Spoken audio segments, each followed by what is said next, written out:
Hopefully, crossing our fingers. Welcome everybody to another Homestead from Scratch. Tonight we're here with John and Logan, and we are gonna talk about getting creative with the stuff that you have on your homestead. Instead of going out to the store, using some stuff that you have on hand. Sometimes it can turn into a giant junk pile, which, if you've got a significant other, might not be the greatest thing. I know on my property and here at my folks' place, we've got a bunch of stuff that's sitting around on the property that looks like a giant junk pile to some people, but resource pile. There's resources around, so exactly. Yeah, that came in handy. But yeah, before we get started with the topic, maybe we can. We skipped last week because it's Father's Day. We were chilling out for Father's Day. So, what you guys been up to since we were last on? Logan, what's going on with you? I'm still processing animals out of season. I guess that's just my year for now. I just recently had to have a talk with John, telling him that we're still getting a whole cow from him, but we're going to be splitting it with other people because we only want to have to buy one more freezer.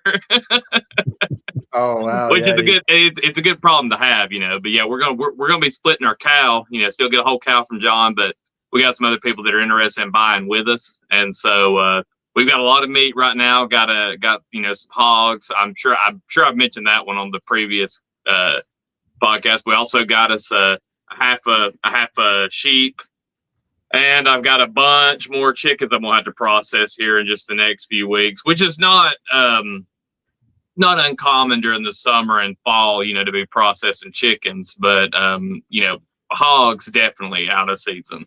A lot of stuff. You want to try to make it to where you harvest everything right before winter, so that way you're not feeding stuff throughout the winter if you don't have to, depending on what kind of animals you're raising. I know it's going to be different in John's case because his takes longer, but for a lot of your smaller, medium livestock, you want to try to get them out of there. So we've been doing that.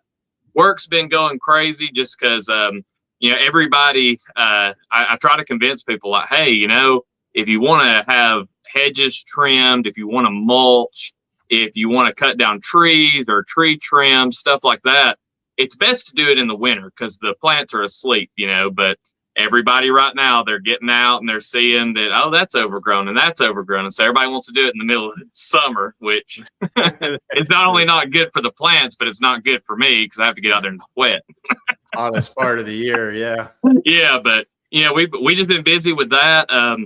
No real news. We've been getting ducks, but we have not had the success that we wanted to have with ducks. I'm changing a few things we're doing with that for brooding the babies, and hopefully going to be able to get a bunch this fall. But yeah, spring has been springing, and now summer is summering. So yeah, busy with all that kind of stuff. Awesome. John, what's been going on with you, man? No, just like I said earlier, just dealing with the heat. But one thing I did get accomplished is, we've had so much rain past couple months, and oh yeah, the chicken coop is just turned into just a mud pit. I mean, awful, So we finally got some dry weather, and I think, was it yesterday or the day before, I probably unloaded about 10 full wheelbarrows of just decomposed chicken manure, hay, feed that they didn't eat. It was probably 6 inches deep on the bottom of the coop, and I just dug it out. And so I've expanded my compost pile by about 2 or 3 fold.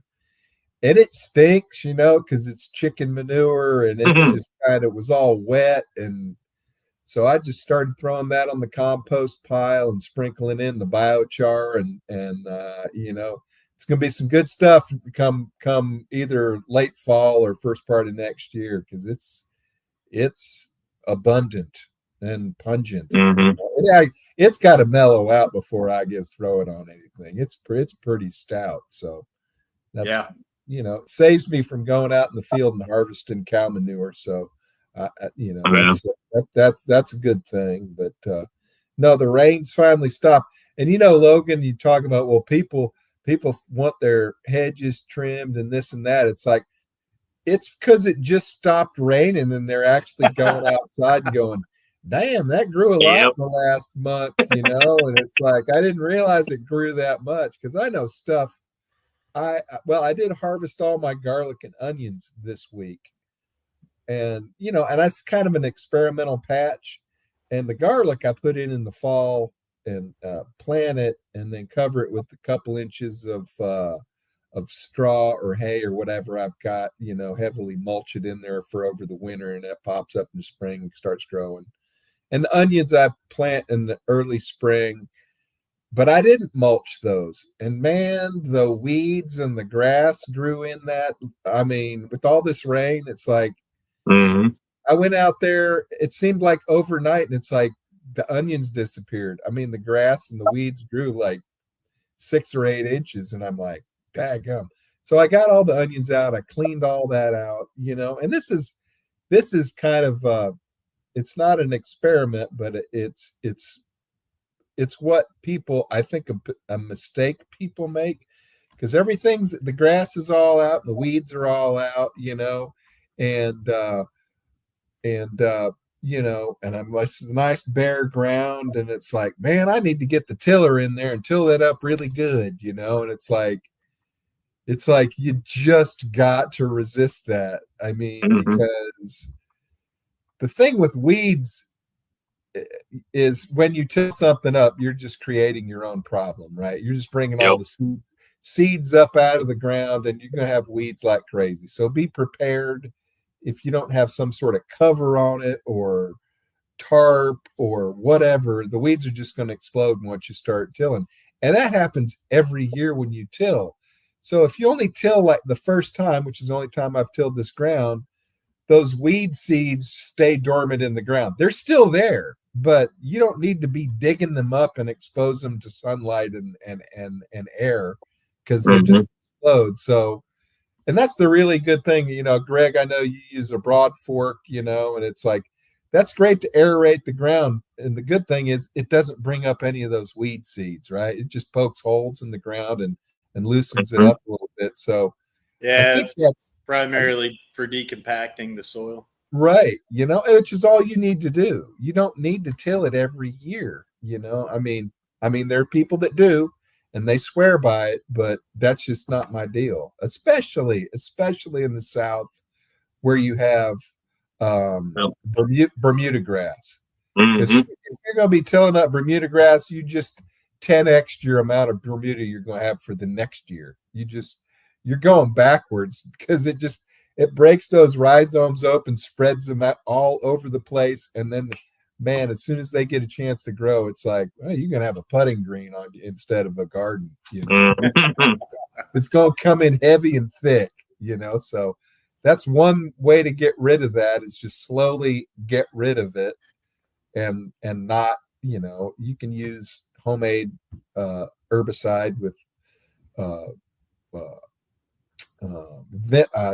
cider vinegar or just strong white vinegar, 30% concentration, and some salt and some dish soap so it sticks to it, and that knocks it back. And that's all you really want to do. Is you're never going to stop at 100%, but you're going to keep it under control and not let it get out of control. So that's what I've been doing. Got some tomatoes and beans is about really only thing I got left in my garden, in my experimental cover crop garden, which has worked really well. Okay. So I think that having that heavy mulch from that ryegrass that I terminated, it's not keeping the weeds and grass down 100%, but it's certainly better than if it was just bare ground. So, and again, same thing. I'm not going to go back and till that area again and spread the seeds and bring them up and, have this recurring problem. The only thing that's going to go on that ground is more ryegrass that I lay down next year when I'm done. And if ryegrass sprouts, I'm good with that.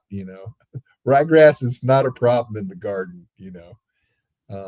Crabgrass, Bermuda grass, those are the two things in gardens that just, at least where I live, will just, you know, make you want to quit gardening if you don't stay on top of it. So Yeah.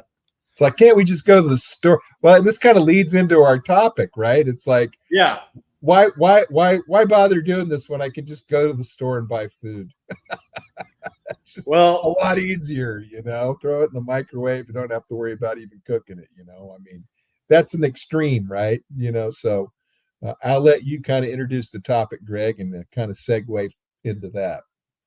yeah. So I've been spinning up my interviews again, and Nick had Nicole Sauce, and then I had Francine on this past week, and the common theme between the two of them, we were talking about kind of how do you make your homestead efficient, and going out to the recent exit and build out on Joel Salatin's farm.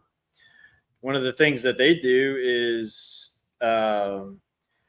they use what they have around the farm to build out infrastructure. So an example is like a lot of their buildings, their barns, are made with just the trees that they want to thin out in the area, and they cut them down. They use those, the nice fairly straight trees. They use those to build a lot of the pavilions and some of the barns for the cattle.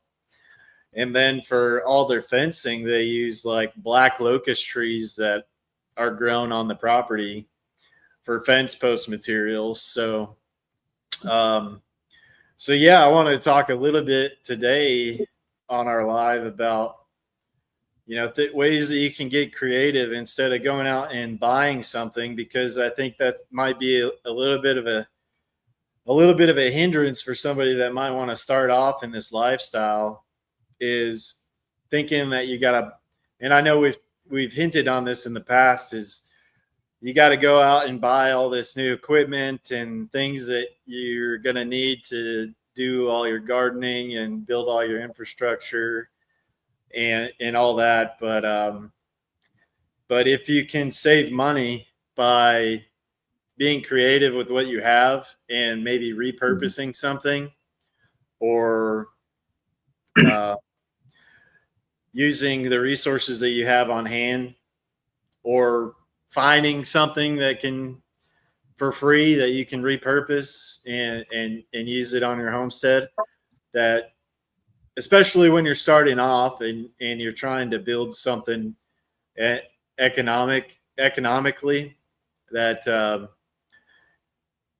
you don't want to put a ton of money investment into something that might not totally play out the way you want it to. So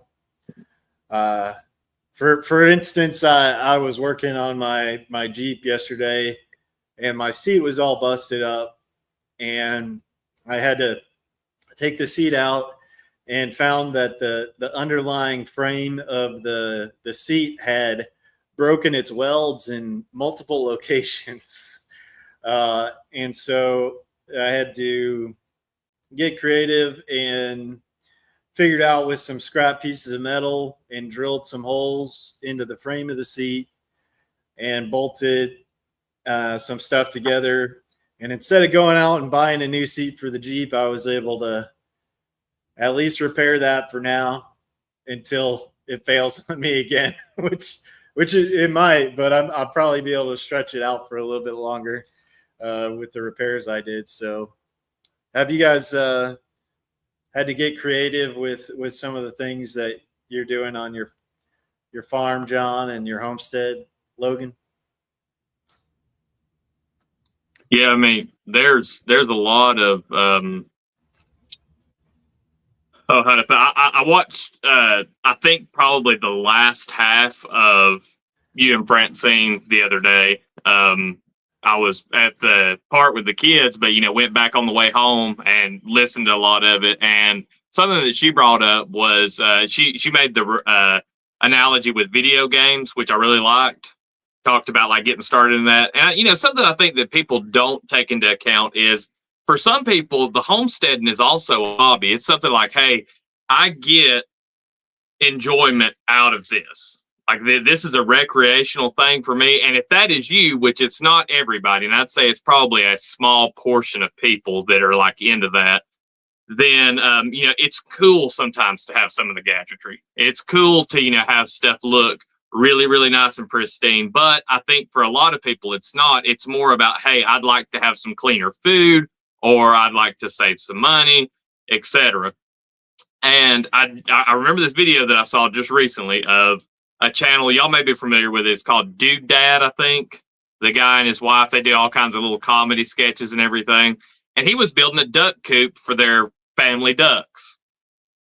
It was really cool. It was made out of plywood and some of that PVC paneling from Lowe's. And he went through, he trimmed this thing out. He made it look like a little camper. Super cool little project. I am not knocking on that at all. Like, it'd be something fun to do with your kids. Like I thought it was really awesome. It looked really good. But I'm going to tell you right now, if you are wanting to save money on eggs and you're buying ducks and building them a camper, you're not saving money on eggs. You are not saving anything. And so I think that, not only just the make and do with what you've got, but figuring out how to do things more economically. I know we've talked before about treating your homestead as a business, and you really have to do that cost analysis beforehand. But there's a lot of stuff that you really don't need. For example, around here, if it's not, okay, like your bell waterers, okay, a lot of people do bell waterers. You've got an issue with bell waterers. A lot of times, even if you hang them, they can get really dirty, especially if you've got ducks. And for one, the ducks can't put their heads in the bell waters. Okay, what's the other options you got? You've got nipple drinkers. You run into the same problem if you have ducks. You can do nipple drinkers with chickens, and sometimes that's a viable option. But you know what? A lot of times those get clogged.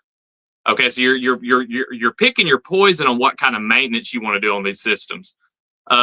You can do something like what I've seen Justin Rhodes do, where he feeds a pipe into a stream, but that's a lot of work to initially put in for something that's going to be a constant flow for your birds. So there's all these different options, and you kind of have to pick your poison on it. But one of the things that we found, because we do get some used milk, is, and I've got a whole bunch of milk cartons I got to go through right now and make waters out of them. But I like cutting off just the top off of a milk carton. Or a jug, a milk jug. I don't want people thinking I'm getting the paper cartons out here, but yeah, your plastic milk jug, you cut the top off of it, and it's deep enough you can cut it down, higher or lower, depending on the size bird you have. If you've got little bitty ducks, you don't want to have it up high. For one, they ain't gonna be able to reach, and if they do, they can get in there and drown. But we do that, and they're super easy to clean out. You got to change the water anyway, and it's a better option for us than having like kiddie pools, because with the kiddie pools, ducks, just make a huge mess, and you've got all that water to dump. It's a ton of water. Now, if you're doing something like what Jack Spirko from the Survival Podcast does, and set them next to trees and water your trees, that's okay too. But that's one of the things that they need to realize is there's a kind of pick your poison, and a lot of times you can save money because those waterers that you buy like at Tractor Supply, they may be nice, but they ain't cheap. And we throw away so much plastic every day. Now, some of it's useless. You don't need to be out there trying to get the shrink wrap off of your ground beef and use the diaper and the little, styrofoam tray. Like, don't take it to extremes, but there's a lot of like good plastic bottles, containers that you can use and repurpose. I like the term upcycling. You can upcycle those items and save a lot of money. And sometimes you'll find that it's actually the best solution. Yeah, I found a good use for because we don't have the best water here, so we drink a lot of bottled water. So, but that generates a lot of plastic, and it's a pick your poison kind of thing. I'm looking at ways to kind of reducing that and getting an in-house water filter. So that's some other things too. But with those empty water bottles, one thing we found that works, and people that doesn't sound like that's whether that's very environmentally friendly or not. It's like you can buy these big old raised beds that are like 3 feet deep, Guess what is expensive and a lot of work? Filling those things with dirt. Fill the bottom with plastic bottles. They take up a lot of space. They'll pack down a little bit, but it creates it's you use a lot less dirt to fill that thing up. You only need about 18 inches anyway. And if your roots go through there, they're not going to, pick up plastics from the bot. They might, I don't know, but it's better than just throwing them in a landfill, right? You're just kind of creating your own little landfill on your property, that's with a garden on top of it.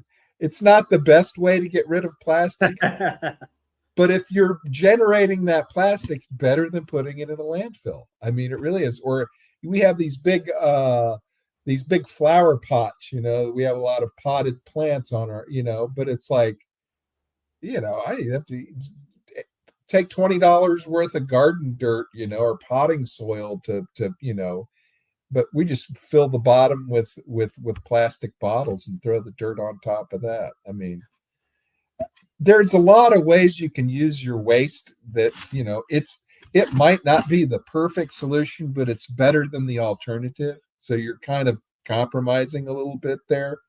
But, kind of on that, Logan said, well, not a lot of people do it just for fun. And I mean, I think people do, but they also do it because they're trying to save money, and they want to have fresh food, But along with that, there's this whole idea of sustainability or self-sustainability that we talk about from time to time.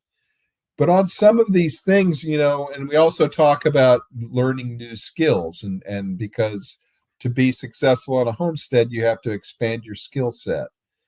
So one way I've done this, and I've done it a little bit. I'm kind of doing it with gardening, So like, you don't need a tiller, although I have one. It might sound contradictory, but I only use it to like initially break the ground because it's so rocky here. I don't pass it through the same garden every year. I only use it to break ground because I don't have a tractor on my farm, which it's a whole nother story that goes into how are you going to spend your money and what do you actually need to survive. But you can start making these challenges of, especially if you live on a farm and you have, as Greg put it, the piles of stuff around. Is like, can I do this project without going to this? It's a challenge. And if you can't do it, you can't do it. That's okay. But you initially try to do it that way. Or can I garden without a tiller? Can I garden without pesticides? It's like, are there ways to do it? And it might be frustrating and it may be a failure, but I guarantee you'll have learned something along the way that you can take with you, and that's the whole thing in our modern society. I'm just as guilty as anybody else of getting that quick hit. I need that. I'm going to order it from Amazon. I'll be here in 2 days.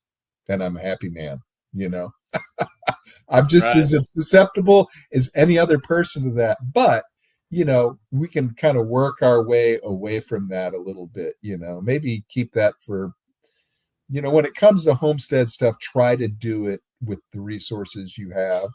And also, I was thinking this is a tip, especially if it requires machinery, because there are jobs that you're not going to do with an axe and a log splitter. You're gonna, if you're cutting down trees, you need to have a chainsaw, and actually you probably ought to have an aerial boom lift to get up in the tree and start taking the top out section by section instead of doing the Paul Bunyan timber and hope it doesn't drop on your house. We've seen all those videos, it's like that's not. So, but when it comes to that, that's where community kind of fits in, especially your local community. I know our community is kind of very geographically diverse, but somebody down the street that has a chainsaw or they have something that's going to help you get your job done. I mean, don't make friends just because they have what you need, but I mean, it's a good reason to be on good terms with your neighbor. Mhm. And I don't want to divert too much into this, but when it's and we've all experienced this about either borrowing or lending out tools. A lot of times that's a bad experience. Yep. Yeah. Yeah. Might not You ever know, get it back for one, right. So Or in one piece. or in one piece. Yeah. right. So the thing is when if that's your experience, and that kind of is everybody's experience, maybe only once or twice or maybe more times than you care to remember, people not doing the right thing, and hopefully you're doing the right thing. But so if you're going to borrow somebody's tiller, let's say, it's like, don't just go, yeah, come pick it up and bring it back when you're done. No, it'd probably be best if I'll bring it over and I'll show you how to run it. And you know what? I might even stand there and watch you do your job until you're done with it, and I'll bring it back. I mean, to some point you have to almost be, I'm not, you can use it, but I'm not going to let it out of my sight for very long, because, you've spent good money on whatever that machine is. And for somebody to like, well, I didn't really know how to, run that thing, and it, went through the side of my garage, and, and it tore up the blades on that thing. I'm sorry, man. I borrowed your expensive 0-turn mower and, ran over a stump or something, and, screwed the deck up on it. There's $1,000 repair right there. Mhm. It's like, so leverage your community, but also be really be a good steward if somebody's actually lending you something. And on the other hand, if you lend something, just like, yeah, you don't mind, let me show you just to make sure you know how to use this and run it and make sure the gas is in it. And this is where you check the oil, and if they're going to have it for an extended period of time. But yeah, those are all things that, nobody wants to go out and buy a machine. Obviously they're expensive, and somebody has one and you want to use it. But be known as the guy that brings it back in better shape than what they borrowed it in, Mhm. that kind of guy. That's And, always a good policy. Yeah. because if you're the guy that always is returning broke shit, guess what? All your neighbors You know ain't getting that. to borrow nothing anymore. Yeah. Can I borrow a hammer? No, I don't think I have any. I'm sorry, I'm all out. Go to the next guy down the road. So yeah, be a good steward of borrowing things to help you accomplish these goals without spending a lot of money. Which is, I think, the what we're trying to shoot for here. Yeah. Yeah, absolutely. Yeah. And it is like you said, it is pretty fun. You can gamify it to figure out how can I solve this problem with what I have, and you might have some stuff laying around that could be put to good use, instead of, having it, like you said, go into a landfill somewhere. So, Yeah. But I mean, but you that don't want to is, be you don't really want to be a hoarder, but no. yeah.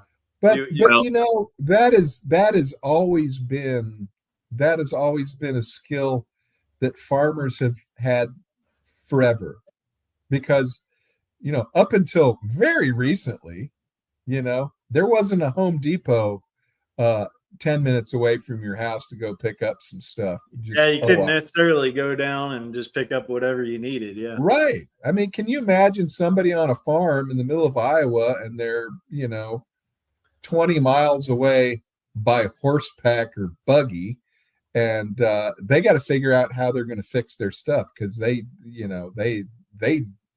don't have an option, or I shouldn't say they didn't have an option, and not just economically, but it just physically wasn't available to them in any sort of reasonable way. And that's why, you see places, and my farm's the same way. I have resource piles as well. They, oh, that's what you call that crap over there, whatever. It's a George Carlin joke. He talks about, have you ever noticed how everybody else's stuff is crap and your crap is stuff? Right. Yep. Exactly. But it does become it does become a skill at some point of what you're willing to throw away and what you're willing to keep. It's like, I might be able to use that someday. It may just be some scrap 2x4s that you had left over from building something, and they might be, only 2 feet long. It's like, what am I ever going to use that for? Well, you'll find out when you don't have one. Mm-hmm. Yeah, I think when Nicole came on, I think she was working on getting some of her stuff more organized, and she talked a little bit about like, well, if I can help somebody else out with some of this stuff that I have accumulated, well, I'm going to go bless somebody else with it and give some of this stuff away, especially if I haven't used it for a while or whatever, and I need to clear up some space or something like that. Mm-hmm. If you can think about, maybe I can bless somebody else with some of this stuff that I have, and they can get a good use out of it instead of it just kind of sitting and rotting away somewhere or something like that. So some things you can think about there.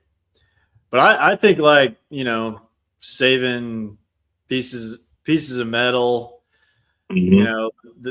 Those can come in handy in clutch for repairing different things. And any hardware like screws, fasteners, nails. I had somebody donate me a whole bucket of nails when I told them I was going out to the woods, escape society, when I was first starting that whole thing. But yeah, we've used a lot of that bucket of nails that he donated to me, and we'll continue to use it. So yeah, holding on to hardware, I think, is always a good thing, but keeping it organized is the big thing. What the stuff that you have as far as hardware goes, it's a good way so that you're not having to run around everywhere looking for it, to have something nice that you're organizing it in and keep it all, sorted in its right spot. Well, and like I always say, I know I've said it on here probably 100 times. If you can buy it at Lowe's or Home Depot, it's not hoarding. I just period. I mean, if you can buy it there, not hoarding. We just recently got rid of a bunch of clothes and stuff, that we weren't wearing, and that I can see getting rid of that. But then, if it's a screw, a nail, or anything like that, it's like, nope, can't get rid of it. I have people give me stuff like that all the time, and I hold on to it. And I actually do use it as well. I mean, the hardware side of it, I don't think that you'll ever have a problem with like, oh, I don't know where I can use these screws, nails, nuts, bolts. Like, I don't think that's ever an issue. Now, the 2x4s that John was talking about, that might be, there's some other materials that you can think of that would be like, well, maybe I need to get rid of some of this. And yeah, blessing somebody else with it. Because that's the thing is, if you've got that kind of social capital with people, that when you have something you're not using, you give it away to somebody who can use it. There's going to be a time where you're going to be in a pinch and somebody's got something, or there's just something you want. Like, say you want a garden pond. I actually got a garden pond shell for my ducks for, one little thing I was doing with them. And it was from a buddy, and he just had it out there, and he was like, man, take it. You can have it.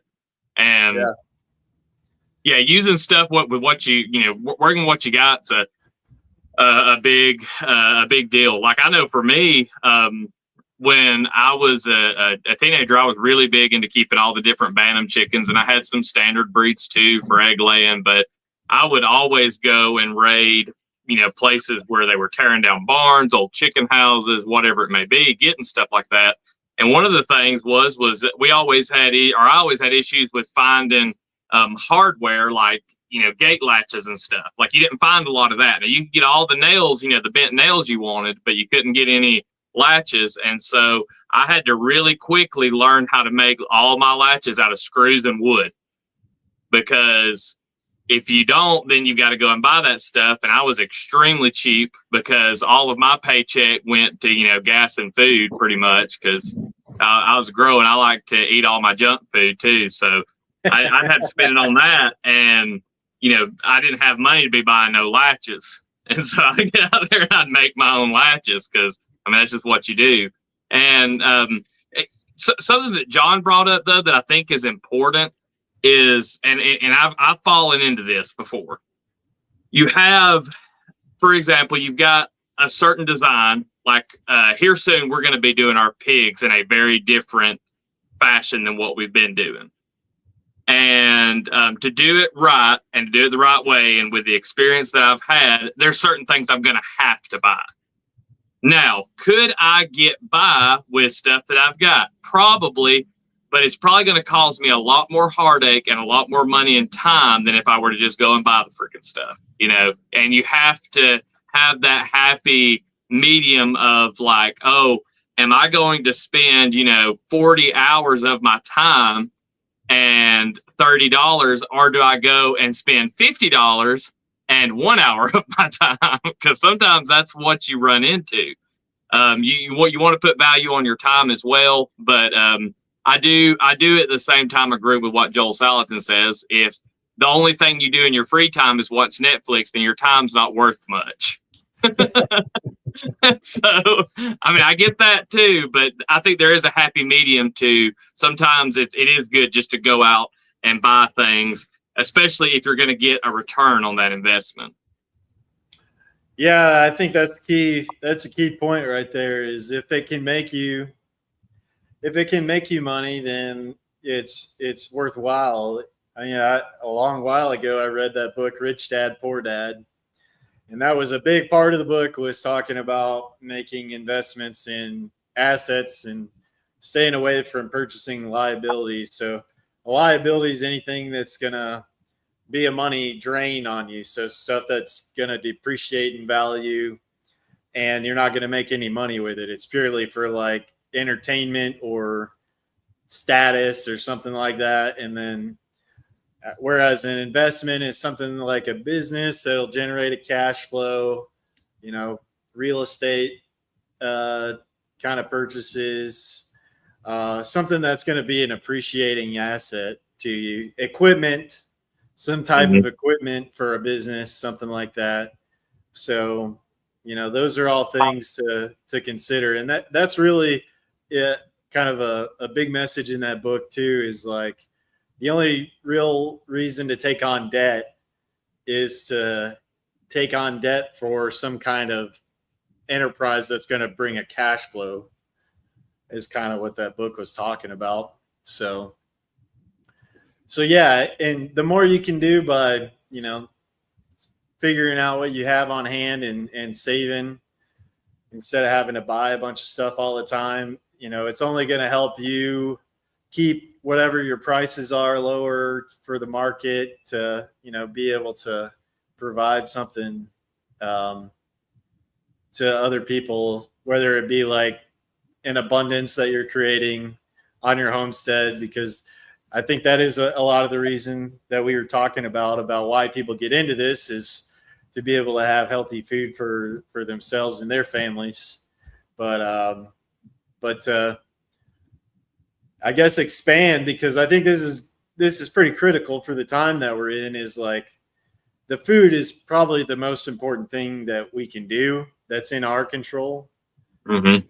And it's, one of the big ways that power is held over us is the control of our food supply. So I really think it's like probably one of the most critical things that we can think about right now in the age that we're living in. Yeah. I was thinking, about, Logan, you're like, well, there's certain things that you're just gonna, because like, say you're building up a shelter for hogs. Well, they can be rough on stuff. So they got to be secure. So if you're going to half-ass your hog pen, you're going to be chasing pigs. You'll be chasing them, and you don't want to be doing that. Believe me, you don't want to. Yeah, you'll hear them. You'll hear it. Well, with my pigs, you'll be hearing them outside your bedroom window asking for food. Is what you in the middle of the night. Yeah, they'll come up in the middle of the night and be like, right, and they can do some damage. if they get in your garden or whatever. Mm-hmm. So you want to go ahead and spend that. I mean. And it really is kind of a risk management thing. It's like, how much is it going to cost? if I don't buy it and I go the cheap way, what's Mhm. the downside? And what's the likelihood of that downside happening? You know, and if With it's like, hogs very high. yes, so that's a perfect example of why you want to go ahead and Yeah. spend the money, get it done right. Let's not fool around, because they are so rough on things, and they're big and strong animals, obviously. Well, and see, I even have the smaller hogs, and like for their size, they're still extremely strong. Like a lot of that I've got right now are, I mean, all of them's probably over 100 pounds, but there's none of them that's pushing 2 yet. Right. There's one boy, he's up there, but they're the coonies, and they're smaller, they're a little easier to manage. But at the same time, I've seen that biggest one. I was moving them one day, and even though my intuition, I even made a video about it. I was like, I don't need to leave that bucket there. I was like, I've just changed out their water. They're thirsty. They're smart. They know that stuff comes in buckets, and he's going to go over there. He's probably going to break that bucket. Well, my dumb ass just leaves it there, and he gets over there, and the first thing he does, he goes to that bucket. He sticks his head in, and his head won't fit, of course. So he's like, well, my head needs to go into this bucket right now. And so he just busts the whole bucket, shoving his head in there. And I mean, you think about the force that you would need to put, like, just even like some of those little plastic pails that you get at Dollar General for like going to the beach, making a little sandcastle and stuff. Think about trying to put your head in that and busting that plastic container. Like that's a lot of force.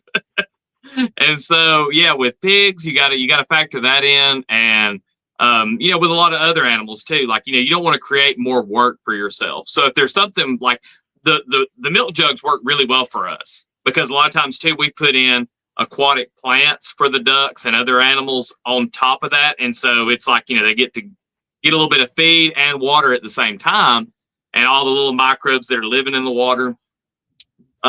But you can do things in a certain way that it would be easier just to go and buy the bell water. So there's some of those bell waters that if you're just keeping chickens, for example, and you've got them in a tractor and you're moving them around and you've got some way to hang that bell water, a lot of times that can be the easiest solution, and it's probably worth buying it. But then there's a lot of other times it's not. So I think it really comes down to weighing those pros and cons of doing something with what you've got, or if you can make your life easier.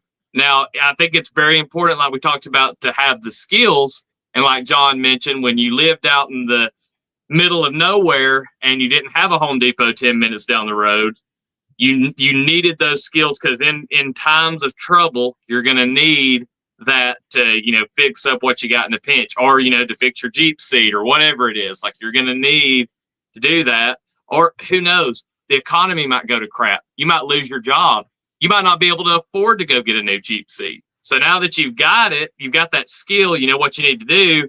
Even though you may have to fix it every couple of months, at least you're not going to go hungry because you had to buy a new seat for your Jeep. Right. Yeah. Right. And one thing, that I was thinking about that happens on my farm, I have electric fence, portable electric fence, and I have the big reels that hold about 1,000 feet of line of electric wire, and that'll go all the way across my farm in one go. But those outline the big paddocks, and believe me, you don't want to roll up 1,000 feet of line on a coffee can or something, right? It's you'll be there all day. So I went ahead and bit the bullet. I went ahead and bit the bullet and bought some of the more expensive one. They're like a 3-to-1 ratio, so it brings that in really quick. But some of the cross fencing that I put in are shorter runs. They might only be 100 or 200 feet. And instead of getting one of those big expensive crank deals, I just went to home. And this is you're still going to have to buy stuff, but do you buy the most expensive thing or the cheapest thing? Well, starting out when I was raising cattle, I bought the cheapest thing to put that on, and it was they're basically reels that you roll extension cords on.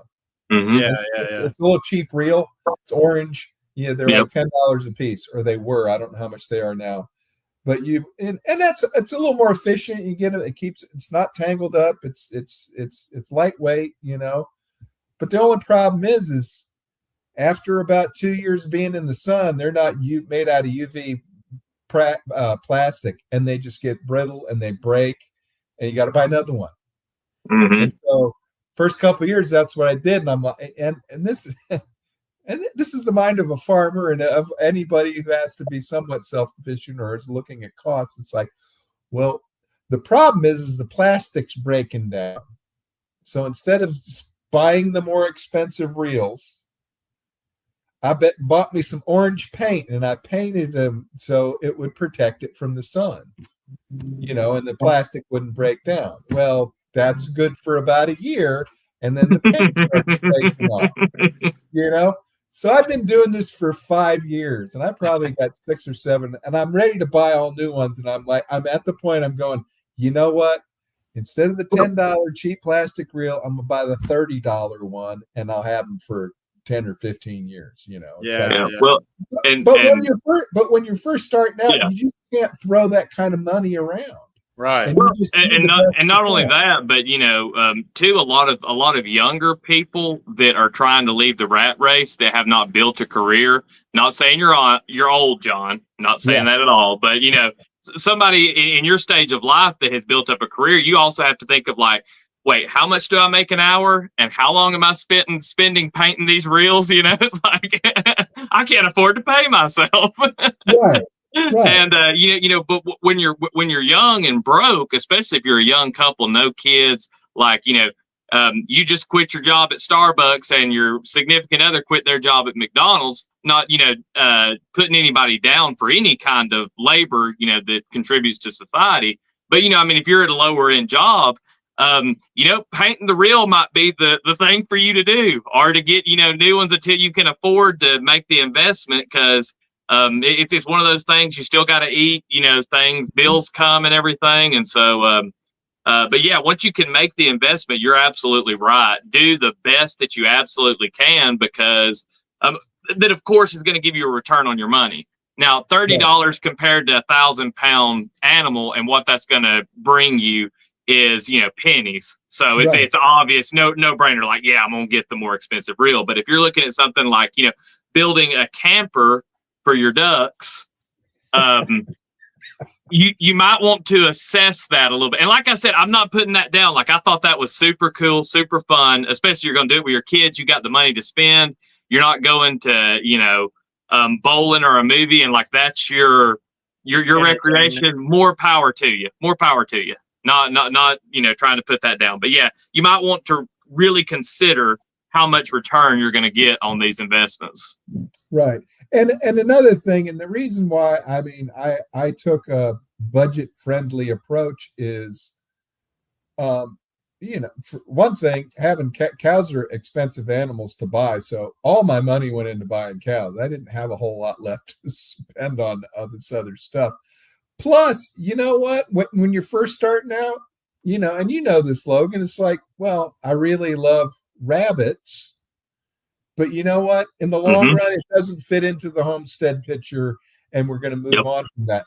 Now, if you would have sunk a ton of money in the best rabbit hutches and the best equipment to take care of rabbits, it's like, wow, I just wasted a lot of money, because we ended up not doing rabbits. And I was pretty sure I was going to do cows, because that's why I bought this much property. But still, when you're on the front end of building a business, you might have to pivot and do sheep and hogs. And then so all this stuff you bought for the cows is, kind of sunk cost, and you really can't get it back unless you can find somebody that's going to buy it from you off of Craigslist or something, if that's even a thing anymore. Is Craigslist still a thing anymore?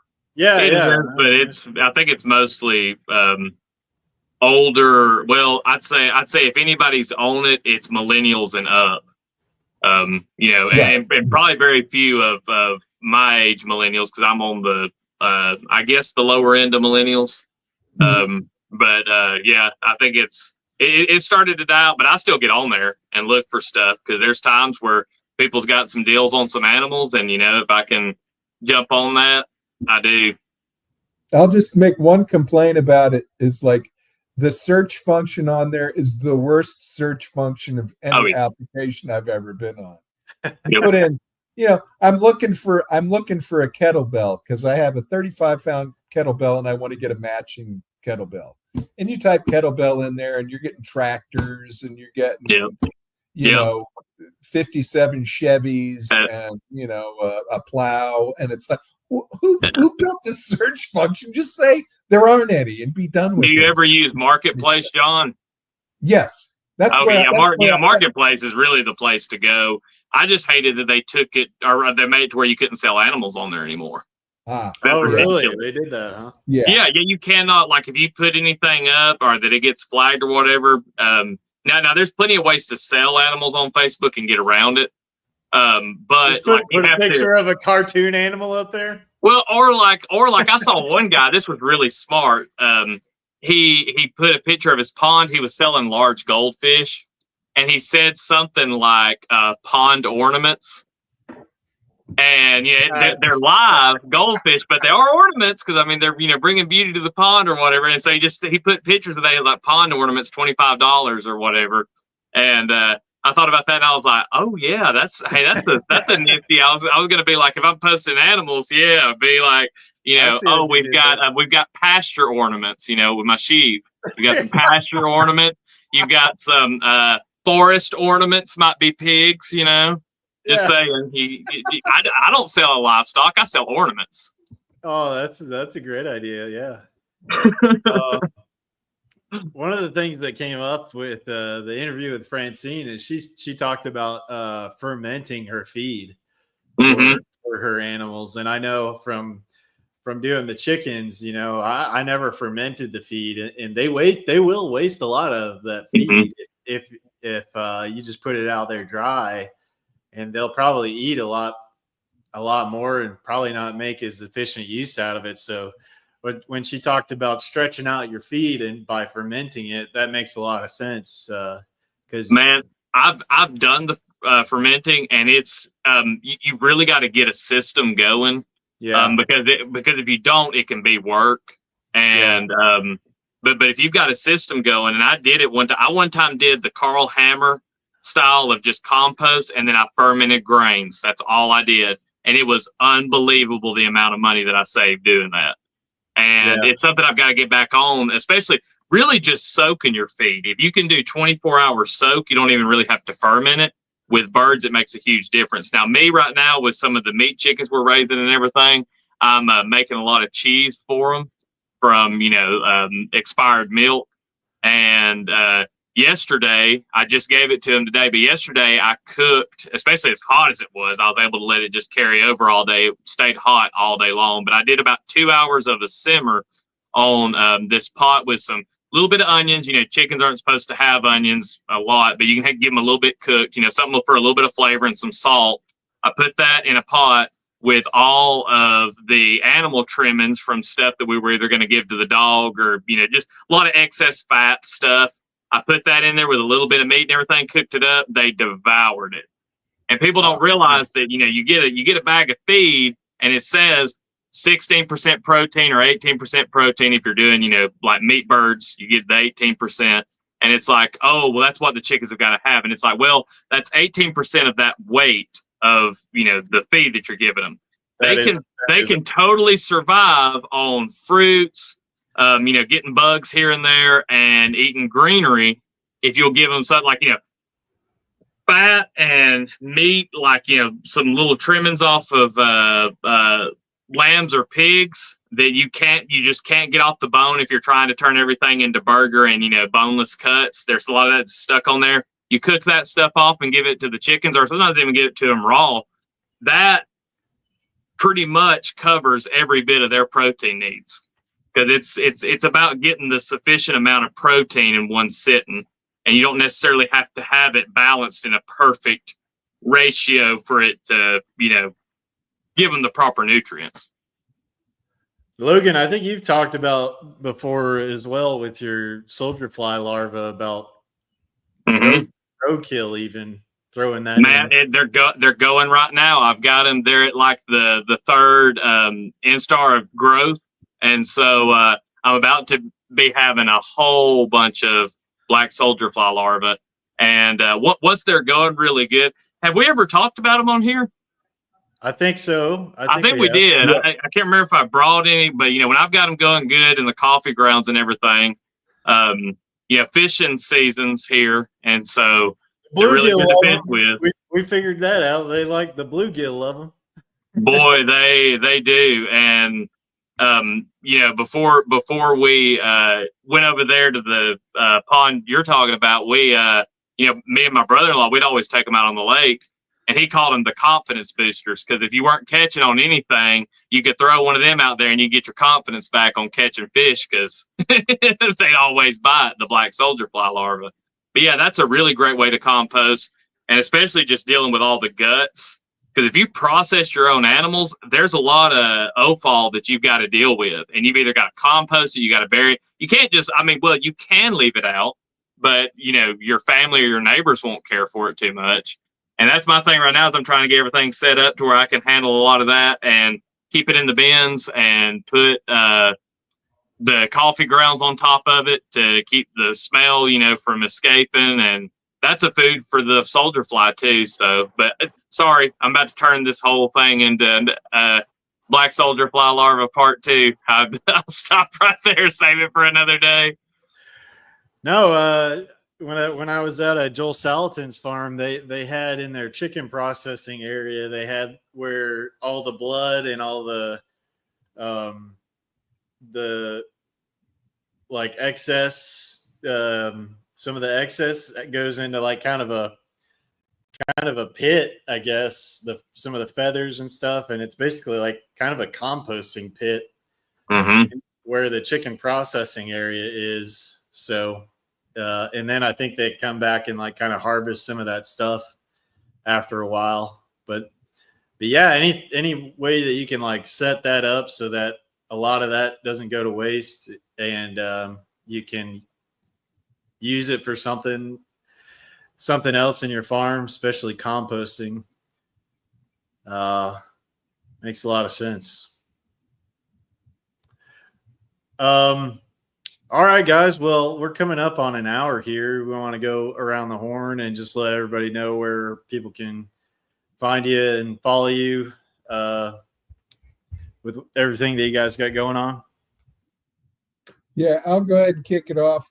You can find me on X at Soul Survivor 78. The name of my screen name is Grass Farmer John, and you can find me there. All right. Where can people find you, Logan? Hideaway Homestead on YouTube, Instagram, and you can email me at hideawayhomestead@gmail.com. All right. And you guys can tune in here. We do live stream Sunday nights, and I will be releasing interview content on Friday nights now. I'm doing recorded interviews that I'm lining up during the week, and we'll be releasing those on Fridays. So if you guys want to tune in for those, it'd be really appreciated. If you like the content on the channel, make sure you like, subscribe, leave a comment on the video, and help us build the channel here. So thanks, guys, and we'll catch you guys next week for another homestead from scratch. Peace. And thanks, John and Logan, for hanging out.